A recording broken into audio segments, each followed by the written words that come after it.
everybody, welcome back to homerecordingmadeeasy.com and here on my YouTube channel. And this time out, we're going to start video number one of what's probably going to be a handful of videos, at the very least, a series of videos around the brand new solid state Logic UF1 that you see here on camera. Today, we're going to talk about my first impressions after I've unboxed it, the build quality, what you know, comparatively speaking, how does it compare to maybe some of the other DAW controllers that we've looked at over the last 18 months. And then I'm going to show you in Studio One how you can easily set this up both in Studio One preferences as well as in the 360 software that comes along with this, this piece of kit. So that's what we're going to do. And then depending on when you're watching this video, there'll be probably a playlist below, a link in the description box where we're going to do a whole bunch of videos around all the different features and functions of this thing, how to get into it, how to use its most common features, and then we're going to wrap up the series with my likes and dislikes like I do on all these DAW controllers, okay? So that's what we're going to do in this video. So before we get started, make sure you like, share, subscribe.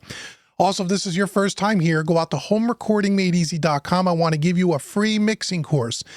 Right on the homepage, you'll see a big orange button. Download your free course today. It's worth $100. It's my gift to you just for visiting Home Recording Made Easy.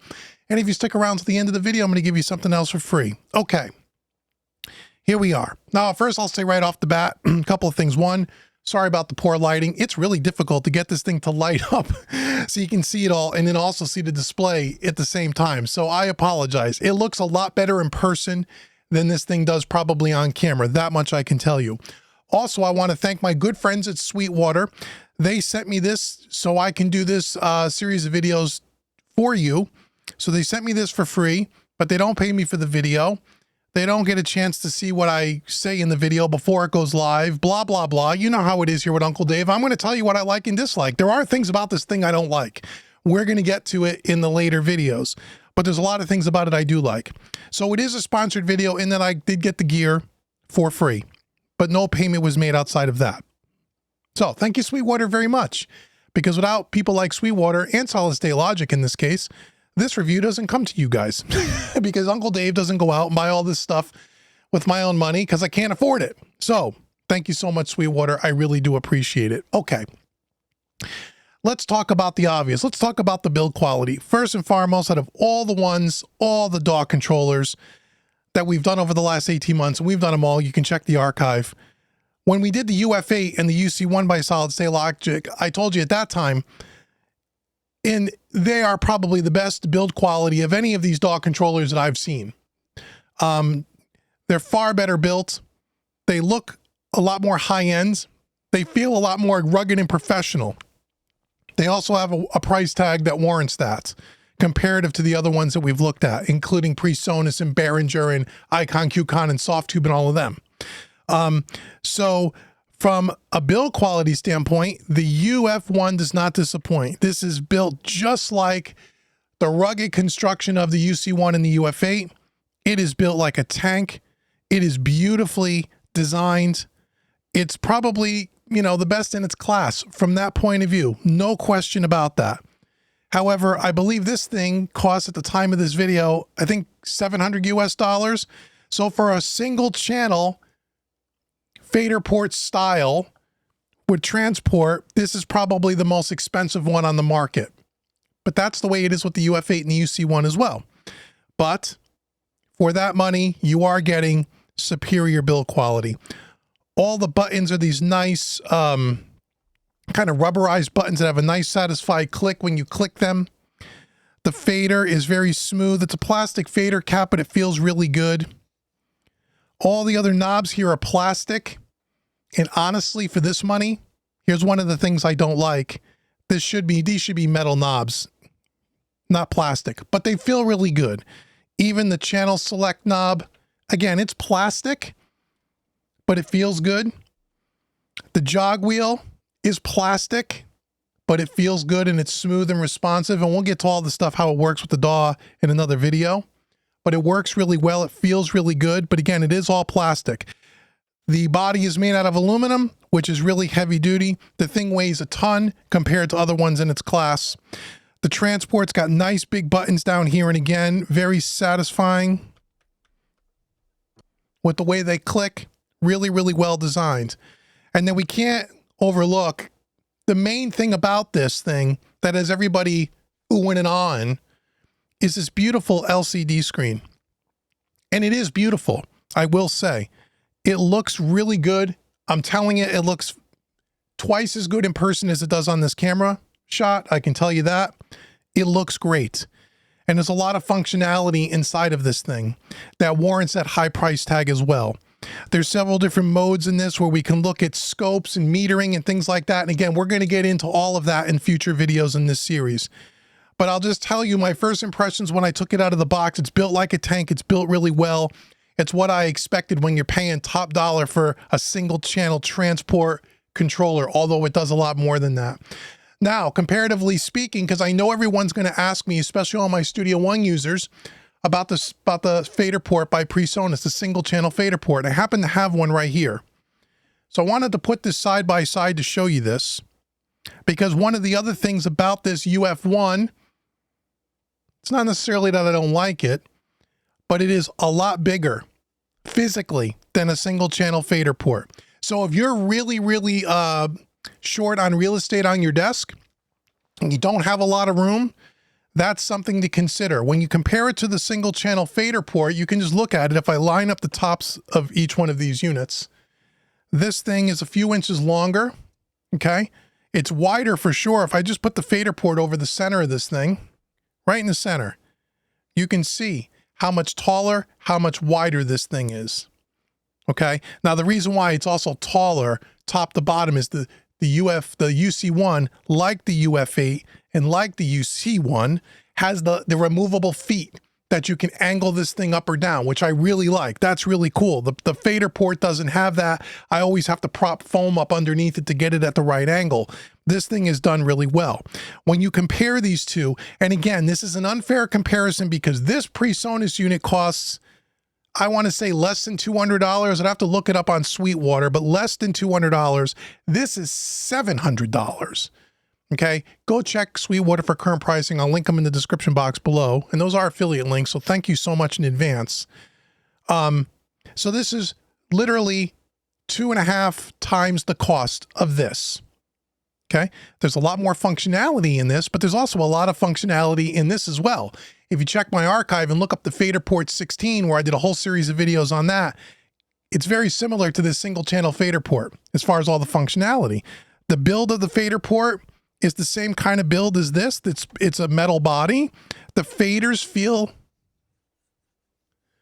about the same. They're both plastic. The knobs and the buttons on the fader port by PreSonus, I guess the SSLs feel a little bit nicer, but the SSLs are made out of this kind of silicone-y kind of a thing. So are the ones here in PreSonus. But the channel select in PreSonus is using a metal knob, where this is plastic, but they feel about the same. They both got that little ratchety click. So the build quality on the fader port is pretty good. When you pick up the fader port, it's kind of light. It kind of feels, you know, again, I'll try to get the camera to focus. You know, it's not very tall here, but it kind of feels light and, you know, I don't want to say like a toy and cheap, because it is a good product. This is what I use over on my console behind me, is my transport. This thing is built way more rugged than this. Way more. But this won't fit on my console. It's too big. This is perfect for that. So I wanted to show you that because I want you to know that you get a lot of the same Studio One and DAW functionality out of this as you do with this. Okay? Still a lot of functionality out of this fader port. But the UF1 has more functionality. And the UF1 looks like a more professional piece of equipment compared to the fader port. But I love this fader port. So for all my Studio One users that wanted to know, hey Dave, how do you think it is compared to this? Well, if you got the money to spend for this guy's more functionality, the UF1. But if you're looking for something that's quick and easy right out of the box, that can do a lot of what you needed to do and you're using it basically just for the transport and maybe doing a little bit of automation, this fader port's great. Okay, I'm going to take that out of the way now. So, it's got a lot going on here. The other thing I'll tell you, and we'll get into this in future videos, this is not a simple just plug it in and you're going to learn all the features in 5 minutes. This is going to absolutely require that you use the user manual to learn all the features and functions. Not that the other ones that we've looked at from other brands aren't, but this one for sure. I haven't done that yet, except I've opened the manual, and the manual is 137 pages for this unit, 137 pages. So there's a ton of functionality in here, and some of this stuff is not obvious.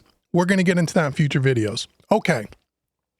So to wrap up this video, I want to show you two things. Number one, how do you set it up in Studio One? It's pretty simple with the 360 software, so on and so forth. So when you download, or excuse me, when you get your UF1, you're going to go to the SSL website, create your account, register it, and you're going to have to download some stuff. First thing you're going to want to do is you're going to want to update the firmware on this, and you need to plug this UF1 directly into a port on your computer. I tried it in a USB hub and it does not work. The fader port does work in a USB hub, powered USB hub, just so you know that. At least in my hub, it did not work. You're going to register it. You're going to download your 360 software. And to get to the 360 software, we can hit the little button on here. You may not be able to see the writing, but it's right here. And that's going to pop open the 360. Let me move our UF1 out of the way a little bit here. Okay. And if we come over to the home page here, you can see the UF1 is recognized by the 360 software. Okay. So the first thing we're going to do is we're going to come over to the settings and we're going to pick our DAW configuration. Now, what's great about this unit is it can run and control 3 different DAWs simultaneously, which is kind of cool. This is how the UF8 is as well. We have DAW1, DAW2, DAW3. So you'll see you could drop your drop-down menu and it'll work with Pro Tools, Logic, Cubase, Ableton, Studio One, Luna, and what's it? Paramix? Never heard of that one. So Studio One is my DAW of choice here. And I'm also going to do a video for my Luna series on how we use it with Luna. We also want to come down here. The transport can be linked to whatever DAW you want. So let's say I'm going to move over to Universal Audio Luna for a project. It'll work because I have DAW2 selected and I selected on the UF1, but then I would also want to come over here and make sure that my transport is selected as well. Okay. And then you can have your time code readout. You could turn that on, off, or you can dim it. See, I can dim that down. May not be able to tell. Turn it off. Okay. So you can turn that on if you want it nice and bright, however you want it, okay? So that's the first thing you want to do. Now, if you have a UC1 and a UF8, this will all work together as part of that ecosystem. I don't have a UF8 and a UC1 here in the studio at this time. Maybe at one point I'll get one and show you how they all work together, but there's other videos online on how to do that. If we come down here to our icon here, here's where we can program all of our different soft keys for DAW commands. On the UF1, we're going to do that in a future video where you can open and close plugins and browser windows and such. We have 10 different user banks of soft keys that we can program, and I believe there are 4 soft keys. We can have up to 40 commands that we can program into the UF1, which is a lot. That's unbelievable, honestly, which is great. We're going to talk about all of that in future videos, okay? So the first thing you just want to do is make sure you have your DAW selected, make sure your transport is selected. Then you can hit the 360 button here and it'll close this as well. And here we are back in Studio One. Now in Studio One, how do you set this up? You'll see mine's already recognized, but when you first plug it in, Studio One won't recognize it. You need to come up to Studio One, Preferences. If you're working on a Windows machine, a PC, you're going to come under the Options menu, and then our Studio One will be over here towards the right of this menu, and it'll be Options. For a Mac, it's Studio One Preferences. We're going to come make sure we're on the External Devices tab, and you can disregard the first 2. That's my MIDI controller, which is unplugged. But we're going to go ahead and we're going to delete this, and then we'll re-add it. So I'm going to remove this. So now you'll see that the fader went down here. I'm going to go ahead. I'm going to add a device. So we're going to hit Add. We're going to come down here to Mackie Controller. Okay, Control. And we can rename it, so on and so forth. But the biggest thing we want to do is make sure our Receive From is the SSL port 1, and Send To is port 1. Okay. Then if I hit OK, and you'll see my fader snap to, it's now synced up with my session. So that's how you add it here in Studio One. And when I do that, if we come over here to the kick track, and you see I move the fader up and down. It works really well. These faders work really well. They're really super responsive, just like all the other DAW controllers that we've used. This works really well, but that's how you get it set up. Okay, so in our first video here, I just wanted to walk you through how you set it up with 360. How do you set it up with Studio One? Give you my overall thoughts about the build quality. The build quality is fantastic. It looks beautiful. It is a beautiful piece of equipment, but it is a little on the large size. Again, compared to something like the fader port, it is twice the size, almost. It feels like it's almost twice as big. So just be aware of that if you have a shortage of real estate space on your desk. That could be something that could be concerning for you. So in future videos coming up, depending on when you're watching this, there may already be some, we're going to walk through this whole thing. I'm going to go through every single button, show you what it does, how it works, break out the manual where we will need to. And then I'm going to show you how it works with Studio One and what kind of functionality and how we could customize some of this to make it work for your workflow. So that's what we're going to do in future videos. Okay, so make sure you check the link in the description box below. Now, again, thanks for sticking around to the end of this video. As I said, like, share, subscribe, give Uncle Dave the old thumbs up. Also, go out to homerecordingmadeeasy.com, get that free mixing course. Once you take that mixing course, if you want to take one of my other full-length, full-featured mixing courses or EQ courses or recording courses or mastering courses, so on and so forth, I have everything from beginners all the way up through advanced. I want to give you a 25% discount coupon. That discount coupon code is YouTube25. Put that in at checkout. It'll take 25% off anything on the website. All the links and all that information will be in the description box below, including the link to go out to Sweetwater and pick yourself up a UF1 if you'd like one. And then you can follow along with Uncle Dave in future videos on how to use it. So this is a good opportunity. If you've been looking at this thing, go click the link in the description box, go pick one up for yourself. Thanks so much for using that affiliate link, and then come back for the next videos and we'll be like a user guide on how you use this thing. Okay? So until the next video, I've been Dave with homerecordingmadeeasy.com. Thanks so much for watching, everybody. I'll see you guys in the next video.